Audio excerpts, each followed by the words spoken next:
Hello, everyone, and thank you for coming to Deb Chanel's 48 World, where we're going to be tackling the review and recaps of Married to Medicine that aired on December 30th, which is Friday, Eastern Standard Time, my time zone. It was, I believe it was 8 o'clock. So, the title of the show is Brutally Honest Makeover, given to you by none other than Toya. Okay, Looney Tune Toya. Okay, it's season 4, episode 8. Let's get right on into it. The first thing they show us is Quad is spending bonding time with her nephew Mason, and they're having. Well, she's mostly talking to him, and he's just feeding his face, pretty much. And he's the cutest little boy, and all that head of hair he has is so gorgeous. Oh my lord, very very pretty. Then Gregory comes in from I want to say it should have been after his party, but I guess he went to work after the party. I don't know, because he's talking about this is the day off. So he's just lounging around the house. And they pretty much discussed the party that they were, the party that Claude had threw for her husband, Greg, and how she uninvited Mariah and Aiden because she just didn't want the drama, and she knew that I guess Mariah would be coming with some shit to her husband's birthday party or whatever party it was she was throwing for him, and she just didn't want it. And I'm like, okay, Claude. We are all professional women, and if you didn't want her to come, nor Aiden, you shouldn't have invited them in the first place. Because when you put an invitation out there, you don't do it half-heartedly, and you just don't do it with shade. You don't tell the girl that or the lady that your presence. We would like to invite you to the party, but if you don't decide to come, we understand. Or something to that effect. I'm like, is that a piss poor type of invitation slash rejection? Don't come invitation to a party, Quad, you know better. You know better, so you definitely should be doing better. Excuse me. That was a pretty much no fly zone, and that was just downright ugly. I mean, what if somebody did that to you? Whether you would have took them up on their offer and showed up is not the point. And I know you were trying to do it. Maybe you didn't think Aiden was going to show up, but you thought Mariah's going to show up. And you're going to have it at the front door and guess she just got a ride or, whatever. You're going to have money for her to get back home. How you going to invite somebody and then have money telling them you uninvited them, but in lieu of the circumstances, here is some money that you can have to find a way back home. That's just too much of a slap in the face, and it just shows me that you have not grown up, Claude. It would have been better left out that you just left them off the invitation list and kept it moving. And if you had to go back and answer to why you did this in a public forum with all the ladies there, if it got thrown to your face, then you explain how you felt then and there, but you just don't send an invitation, then reject them when they come. They actually show up. I mean, you are filming, and it's just not a good look.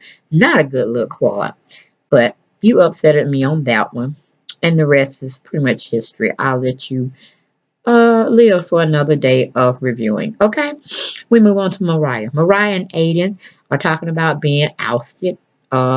This is also in the next day, and reviewing why they weren't let into Gregory's party that Quad was hosting for her man.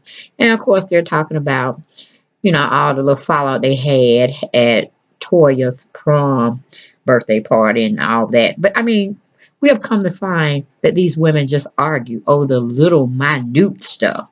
So that's what we're expecting. Sometimes it plays up to good drama. Sometimes it falls flat like somebody dying, and they flatline and then they become deceased. It just is what it is. Just pick up where you left off and keep the tapes rolling. Just don't put hands on each other, okay? Because that's another kind of case. That's a assault type case, which is going to require some bonding out of jail, bail money, or it's going to be somebody's going to stay in jail until they get that money. But it's going to be jail time, picture taking time, rap sheet, and all of that. So think twice when you want to put your hands on somebody. But anyway, Aiden's like, well, you don't know. You don't know if Simone was there. Check out your facts first before you start saying everybody was there except for us, because we don't know. Maybe they got the same treatment that we got per by Quad, or maybe they never got an invitation at all. Who knows? Just check it out. And then Quad goes back to talking with Greg about Mariah wanting to start mess. So she just really uninvited her, and that's just where it was. I'm like, Greg. I mean, do you have something against Aiden? You know, did y'all have a little mismatch, or y'all never got over the other little spat that y'all had prior in season 2 and 3? You know, maybe y'all need to talk that through as men, but come on. I mean, we shouldn't let women run out of stuff. Now, if you were in total agreement of it, and evidently you didn't know shit about it. She just telling you after the fact. So you should have been saying something to Quad, because that was just too piss poor of a judgment call that she made. Okay. So and then, go a little bit back with Mariah. She said she's gonna talk to Simone to see if, in fact, she was there and the other ladies were there, and then she could say she was blackballed in a sense. Then her and Aiden have something to talk about. But it's neither here nor there. All of them are supposed to be taking a trip together, a couple's trip, but it's actually a renewal of vows for Cecil and Simone. So we'll see how that plays out as we go forward. Okay, we go to Eugene and Toya. They're out looking for a new home because they both have come to the realization that Eugene's not going to get off Toya's ass about leaving that high price rental house because they can't afford it. Hell, Eugene, you couldn't afford it when you went up in that mug from the first beginning, trying to live through your wife's life vicariously when she ain't making no money. She ain't got no business on her own. She's a housewife, and you're supporting all of that. You are pretty much a dumb fuck for sitting up there letting your wife run all over you when you're making the money. I mean, if it was a situation where you didn't want her to, at this time, work, you want her to be a housewife, or you want her to be there with your boys, foolish thinking, because you can't afford that life. So she need to be working part-time, if not full-time, and helping you, do something. I mean, she is college educated. She can do something. She does not need to be with her boys. They're in school. Get it together, Eugene. You cannot, this is not something you can do on your own. Okay, we're in the 21st century. Get with it. You need help. Lean on her. Good times, bad times, sickness and health. Okay? Don't make that woman put you in the hospital and then you have to probably be in hospice because you're on a downward spiral. I can see you. You're a perfect candidate for a stroke or for a heart attack. And then what good are you going to be to her then? Do you actually think she's going to be around? Trying to nurse you back to health, then trying to raise two boys, and then trying to find out how she's going to keep and maintain her lifestyle. Man, please, you better check her before you get checked out. And I mean out of this world. Moving on from your silly, silly self. Toya makes a statement about, she wasn't happy with last episode when Janice was running them around trying to help them look for houses, this, that, and third. So Toya finds herself going to find a house for them that's, still where she wanted, North Buckhead. Ain't nothing up in North Buckhead but money. Again, you're just coming down a couple of thousand, but that's still not going to get you out the red, Eugene. You need to be in at least $100,000 home.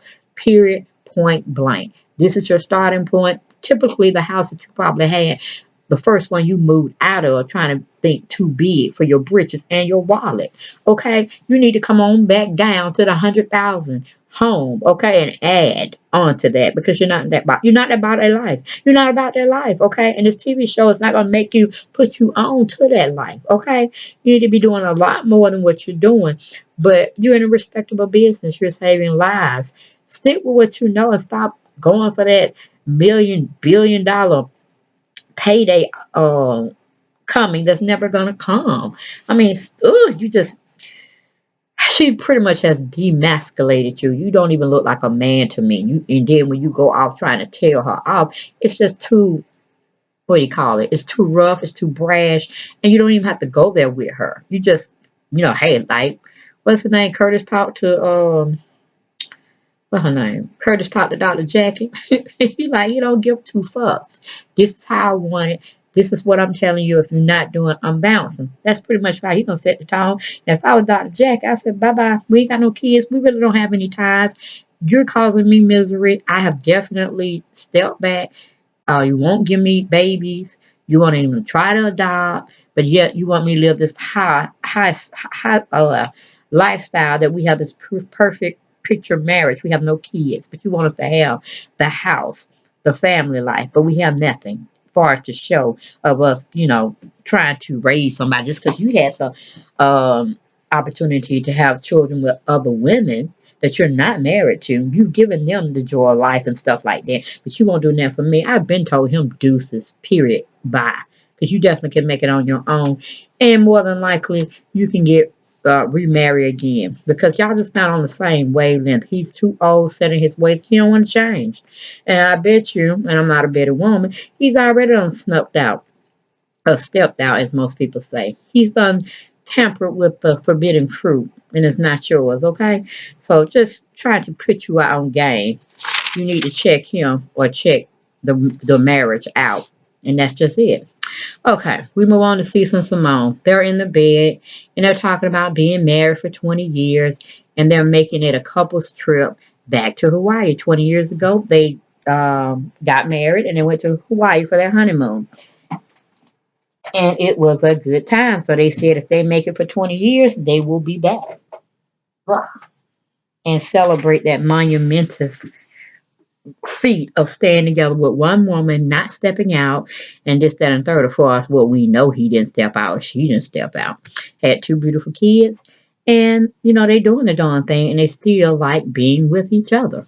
Okay, spending time with each other. And that's something you can't say about Curtis and Jackie. So oh, it is what it is. But I don't like the fact that Cecil had said something about, "Ooh, this Atlanta air is just bad. It's just bad air, bad karma, all this, that, and third." And I'm saying, well, hell, move your ass to Hawaii and see how you fare over there. Since Atlanta seems like you don't have anything for you, so that's the only thing I had about Cecil. Because usually I don't really have nothing bad to say about Cecil, but just to put down a town that he definitely been making moves in, making money out of, and then try to diss it in one breath.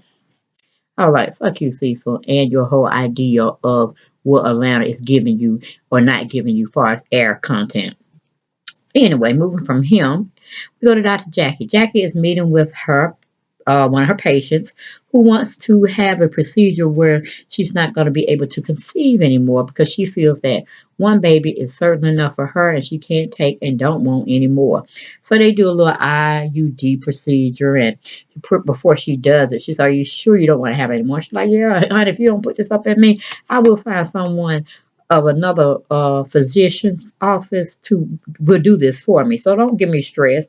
So Dr. Jackie knew that she had to go and do what she had to do because she was a perfect candidate for it. If the woman don't want no more kids, she don't want no more kids unless Dr. Jackie is going to help her raise someone. She's going to help raise someone else's kids, meaning hers, if she don't do the procedure. So that was a good scene right there. Then we move on to Mariah. Mariah's meeting with Simone for lunch, and they're talking about past events, trying to put their relationship back on the even keel where they can tolerate one another without having a fuss fight openly, and then bringing other people into their what do you call it?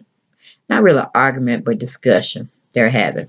Plus, they're talking about the Hawaii trip, so they're trying to make everything fresh and new and leave the stuff in the past and just go and enjoy themselves. This, that, and the third, and the air be clear.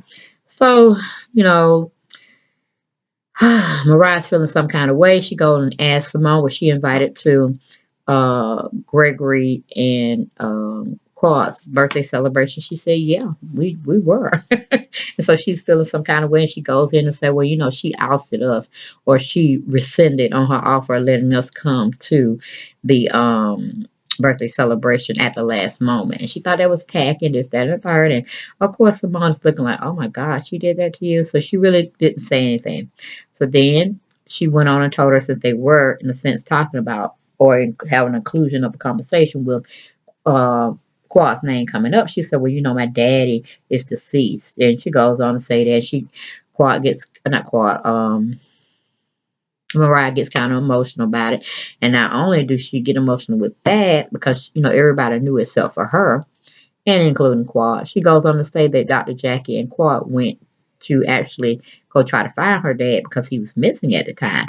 And that hurt her feelings a double time. She gave her a double scoop of hurt because she enlisted Quad's participation and leaning on her, and she didn't even inform her that her daddy was missing, let alone telling her that he was deceased, and that she didn't reach out to her to help her come and actually help her look for her father. So it's kind of like real shady on Simone's part on not including Mariah, even with a phone call saying she think her daddy is missing, and then with the results of her daddy being dead, she could at least made a phone call to her if she wanted to enlist her back in her life. But she just gave her blow, blah, blow, blah, blow at this little luncheon that they were having. So, hey, after all this shit, I don't think I would have had lunch with her. I had to digest what she did. I'm like, why am I trying to be friends with you? And, you're letting me not be a part of a lot of pivotal moments, even though they're sad moments. I wasn't a privy to it. I wasn't given that information.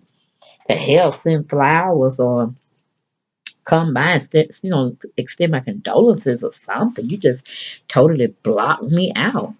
So they both were feeling some kind of way about it, but they still want to merge and push forward with trying to rekindle their relationship because they really feel that they need each other. I don't know why, but Simone feels she needs to have her in her life, and I think Mariah just want to be there just to be a part of everything. But it is what it is. We move back to Toya and Eugene. They're in the kitchen. They're talking about moving and them possibly finding the perfect house for them. And they put a bid in or offer for a bid on the house, and they're waiting to see whether the sellers will accept their bid or not. Other than that, they will be still looking for another house because they really can't afford it. And they've definitely made their point on this show. Then they go into talking about the trip to Hawaii and what Toya want to do for the girls by shutting down some spa that she frequents frequently. And she just want to say thank you for the girls throwing her a nice birthday party of her choosing and all of that mess and stuff. And so she goes on telling she's shutting down this woman's spa for a couple of hours just to entertain the girls and give them certain treatments. But see, the only thing that Toya has a problem with, she's too controlling. Instead of the women selecting what type of service that they want that she's offering for them to have, she goes and tells them what she has picked out for them by the demeanor and the behavior they've been throwing off on her. To give you an example, you know, she wants to tell them what they need help on or what she feels from her perspective, what they need help on, and that's the service they're gonna get, and they can't alter from that service. I'm like, oh Lord, Dictator Toya back in the building. So, and Eugene was like, I don't think that's gonna be good. I mean, you want to thank them for a nice party that they hosted for you. Now you're trying to turn around and upset the balance of friendship that you have back with the women. You're trying to get them to hate you again, right? She's like, I ain't trying to do that. So she want to have her way because, she's dictatorial. She wants things to go her way, and that's it. But she can't see when other people want to have that same type of temperament. She don't understand that. It's like, boo, you can't say and be one way, and then when you're in somebody else's environment, you don't expect the same treatment. Personally, it's fuckery, and it's just women backbiting and throwing shade. When y'all are all successful women in your own right, act like it. I'm tired of looking at these reality shows, and these are professional women, very educated, but they're acting like fools, total idiots, like they're street women or something. And some street women have it going on better as far as in the professional side of dealing with their peers on the outside, meaning personally, than they do in their own business. I'm like, oh, this is too much. She's giving me too much. And then Toya really does something really stupid. When the idea was tossed around about Cecil and Dr. Simone going, how you call it, going back to Hawaii for their 20th anniversary gift as a president themselves, they're inviting the whole group to come and experience that experience with them, seeing them renew their vows back over in Hawaii to hopefully get to another 21 years, or hell, get to 21. with Dr. Simone joking on that point. Because hell, if you made it 20, you can make it 60 or to the day you die. It's just what you're wanting to put up with and stay up with. And like I said, infidelity is not an issue. You can work through finances. You can work through anything. But it's very hard to be with a person if you know they stepped out on a marriage. You know what I'm saying? You didn't give them permission, which I don't know why people would give their spouses permission, because that's a swingers type situation and not really a monogamous, uh, prayerful type of reunion that you're keeping the Lord first, foremost of everything, and then the rest is just secondary. So I don't know. I don't get what these women giving them passes, giving men passes, or vice versa. It's just it's not a good look, and you open it up for infidelity to sneak in and set in. But anyway, she goes and gets on, Toya goes and gets on Eugene about not accepting Cecil's and Simone's proposal, since everybody know they're having financial trouble. They're in debt with the IRS of 170,000, probably growing because they add on the fees and taxes and stuff that accrued for the loan. And so they made an honorable gesture, by saying, okay, we're going to pay for Cecil. I mean, me and Cecil, me and Dr. Simone and Cecil are going to pay for Toya's and Eugene's part because, we know y'all going through financial difficulties, and we don't want to have that added to you all and not have y'all there because of that reason. And then this Klondike nut of a man, Eugene, is going to say, no, he don't want that. He could pay for his own. They just got to talk about how they're going to do it, and if and will they be able to go? But he's not taking any handouts. And Toya was right. You're being prideful. Everybody know, but we're having financial trouble. You know what I'm saying? It's not like a not known thing. And of course, he said, yes, it's a man thing. I don't want another man paying for me and my family to do something that I said, oh, you too prideful and vengeful. I mean, hell, well then let Toya go. I'm sure she would leave your ass right up in here, work with the two boys and going to work. Okay. But I just think that was trying to I could see his point by him being a man, and yes, they could have did it a little differently by saying, okay, let's just have this off camera. Or let's just have a conversation where me and meaning Cecil and Eugene talk about it personally, and then he just make it like, okay, let me help you this time because I never know, I might be in the same situation or something similar to what you're going through, and I may need your help. It could have been a conversation had like that where the men just had a scene together and they talk over finances and this, that, and that. Or he could have looked at it as a personal loan that he can pay him back later on down the road. Right now he really wanted him to be there, and that's just enough. That's just brotherly love. Are you your brother's keeper? Yes, you should be. So, and because Toya always seeing it as her sister's being her sister's keeper, and she gonna get as much as she can out their behinds, and then throw the roll back to their faces that y'all know I ain't got no money, but I don't want to be left handed. You know what I'm saying? That kind of little thing. But then she goes to try to say, okay. She calls her laying hands on the brother and saying this, that, and the third. I'm like, girl, shut up. You were winning in my book until you made that lay hands on him and this, that, and third. Even though you did say you were on point with that being prideful and stuff of that nature. But hey, sometimes people got to crawl for they walk. You know what I'm saying? Or they got to sit there and think about crawling and pulling up and then walking. But Toya, I'm still looking at you from the sideway because you still want to drink champagne, Moscato, or any other high frame liquor. And you ain't even got cooler money. You know what I'm saying? You ain't even got cooler money. You need to stay with non-alcoholic beverages because that's all you can afford at this time. Then you get that shady shit at the spa vent having 3 bottles of Moscato. You know yourself can drink 2 of those bottles yourself. You needed 10. And hopefully be able to take 3 home with you. But I'm like, you too much. You too much, Tori. You trying to roll with the big dogs and you ain't even got the growl yet. Okay?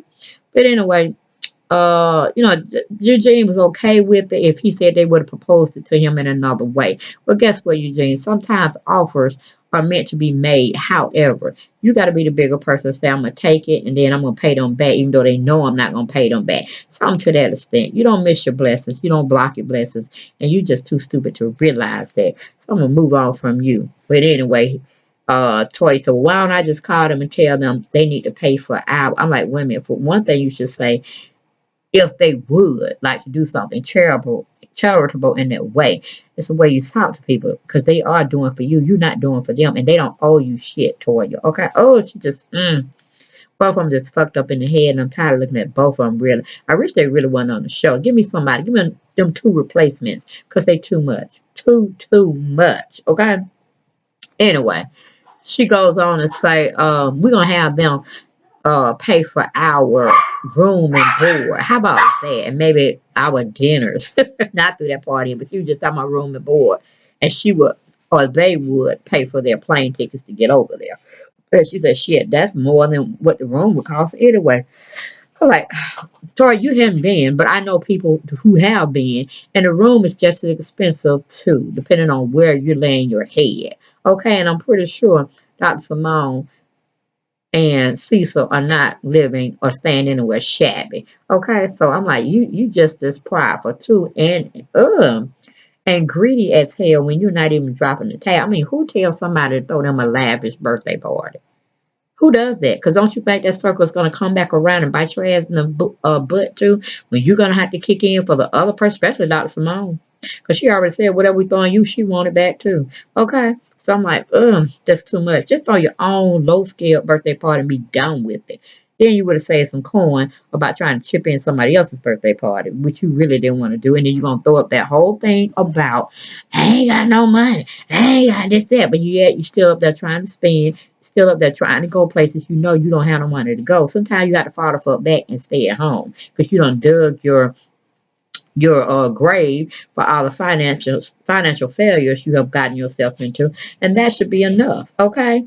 But anyway, totally moving on from them now. We go to Curtis and Jackie. They're both talking about Cecil is complaining. Wait a minute, no, I'll go back. Yeah, Curtis. Okay. Curtis and Jackie, we're with them now. They're at home, and Curtis comes downstairs and is complaining to his wife Jackie about not being there for him. I'm like, damn. She wanted to have a condo because they wanted to move. Y'all wanted to move from the other house, or she wanted to move from the other house because you weren't giving her a family. And that whole house was big enough to at least have 2 or 3 kids up in there. And y'all still would have y'all privacy. But you don't want to give her that. It had the backyard, it had the whole family scene. You don't want to start a family with her. I don't know why. But I mean, I'm sure y'all didn't walk into marriage saying y'all weren't going to have kids. But however it ended up, you're being totally unfair and insensitive and very non empathetic towards her feelings, Curtis. And I'm like, you're another person that need to be X'd off the show because I'm not feeling it for you. I really felt you don't stepped out on poor Jackie. She don't know no better because she's working. She's trying to provide and be self-sufficient in case shit do go south. You'll go your way, she'll go her way, but she'll be good. You know what I'm saying? She's definitely kept her body intact, kept her professional business intact, and I think you're just jealous of her. And you're trying to down her in every spot. I mean, she even wanted to live in a condo downtown, which that's what she was geared for, and it didn't have the essence of family and backyards and kids and this, that, and that. Something you can't give her that she longs for. And that was the perfect choice. But no, you don't want to do that. You still wanted a house environment. You want to be in the suburbs. You want to be away from the town. I'm like, well, damn, what did you do? I'm like, were you a basketball coach or something? I'm just not understanding the playing field you're on and how you always going in on Jackie. You know what I'm saying? And she gave up that dream, moved your ass into a smaller home, and you're still not happy. You still talking about you ain't spending enough time with me. You ain't doing this, that, and the third. I'm like, man, go to the country, get you a fishing hat, and get you some buddies, okay? And stop trying to add injury to insult. I mean, you're not that good looking. I really don't know what you're doing with yourself because, you're just too much. You just added stress for her. And I don't think she needs it, nor you. If y'all don't want to see counseling, fuck it. End the marriage, move on. You do your thing, she do her thing. But I bet you already done stepped out on her. That's what it is. And you're trying to make her come back to where you want her to be. Your servant. Not your mate, but your servant. So they get in a little squabble about they're not on the same playing field. He's basically put his ultimatum down. He's giving you a warning. If you don't heed the warning, he gonna be gone. That's pretty much what I got from his whole conversation. You wasn't fucked up, like you weren't missing no point. He's fucked up. So it's whether you want to be with him or not. And I really feel that you need to cut the string. You need to cut the string. But anyway, it is what it is. You decide what you want to do. I'm sure we'll see it play out. Um, we go to commercial, we come back. We have Quad is having a conversation with her brother, and her brother tells her he got a cable job. He's doing installation. Whoop de boo, you know what I'm saying? That's exciting. She starts telling him, okay, now we have to move to the next area of showing you how to save your money. Good with that, Quad. I want to see you do good with that because he's a man. He should already know these things. I mean, where's y'all mother? I know your dad is deceased, but where's the mother? You know, I'm like, where's his girlfriend? Should she not be motivating him in the same way? Why are you talking to him like he is your child? Ugh, I hate when men just don't get it and they don't have other men to mentor them. Women cannot raise men. We can nurture them, we can give them all the morality, the stuff of that nature, but we cannot teach them how to keep a job and be ready to go out there and know that they won't have shelter, food in their mouths, and all the other amenities that we need to have as human beings living on this earth if you don't go out there and work for it. It's just too much. But anyway, move from that situation. We go to where Toya has come to treat the ladies at some spa. She called herself knowing the owner, and she's definitely, trying to give her spa out, and she's paying her enough to have this private showing just for her friends. Then she comes out with 3 bottles of Moscato, and I'm like, Toya, you can drink up 2 of those bottles yourself. So what are you gonna serve your guests? Really? So that was, I mean, you need 10 bottles, child, 10 bottles. But anyway, that was a fake poor ass scene. Anyway, the first guest comes in, it's Mariah. Then Dr. Heavenly comes in. Then Lisa Nicole. It's kind of awkward. Nobody's really talking to one another, but just those three said, you wouldn't get it. Then you have Quad and Janice finally come in, and Toya is greeting all of them, and she's going to get started with it because you already know Dr. Simone and Dr. Jackie are going to come in later. Maybe they're doing some work at the hospital, who knows, but those girls be keeping it on point a lot when it comes to that money, and the other stuff is secondary. But they do show up at a later time and they get their little treats done on them as well. So Toya's pretty much telling all the girls what she wants them to have as far as their treatment by what she's been noticing going on in their life. The first person she gets to, she talks to Lisa Nicole. She said, I need you to get your treatment in your stomach because you design clothes, but you're getting kind of pudgy in that area and you need to. Lisa takes it the wrong way. She goes in and says, okay, what I want you to have is cellulite treatment. All right. She hosting an event, stupid dumbass Lisa. You don't go and tell her, okay? If you don't want the service, just say I don't want the service, but I'll stay and watch everybody else. Or you could have just fucking left. That would have been much better. But no, you're gonna try to go in on her and throw shade. You knew it was Toya's party. It was her way of saying thank you, and you know she's gonna run her mouth. Pick your battles, Lisa. Pick your battles. Then she moves on to Dr. Helen. Go and take Dr. Helen in the bag. Then she comes back when she gets Dr. Helen settled. She tells Mariah that she's gonna give her an energy lift, and then Mariah throws some of the same shade, but instead of her saying she ain't gonna do it or goes back, well, she just say, okay, well, I want you to come in there with me and get that same treatment too, Toya, because your little energy or the minute hadn't been solid either. It hasn't been pleasant. So she agrees with her.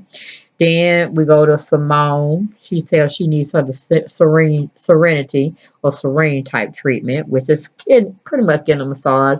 Everything's just, who like woo-saw in there.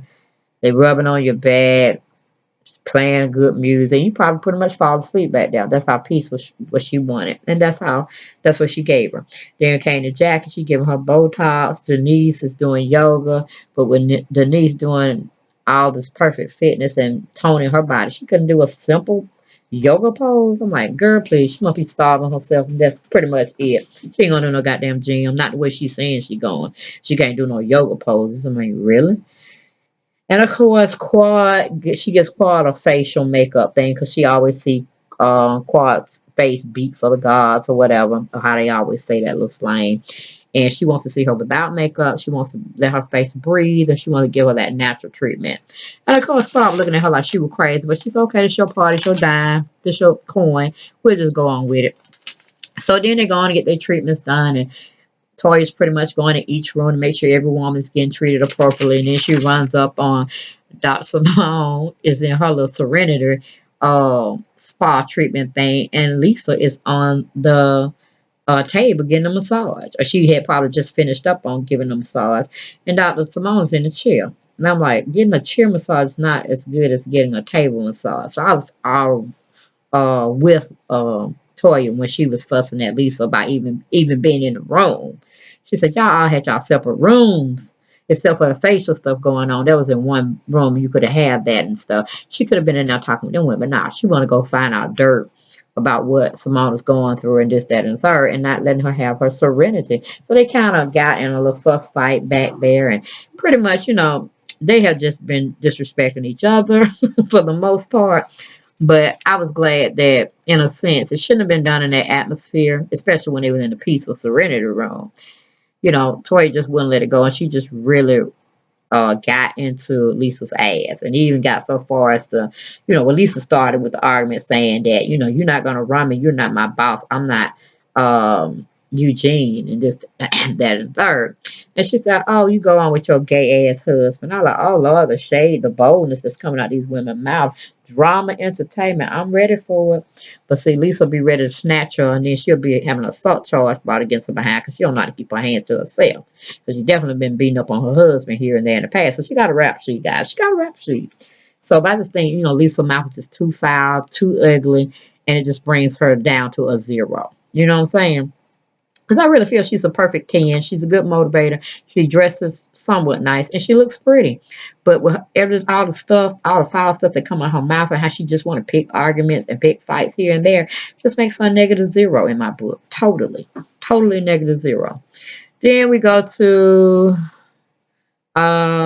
just towards the end of everything. Everybody thanks Toya for, a nice spa treatment, even though we had some hiccups along the way.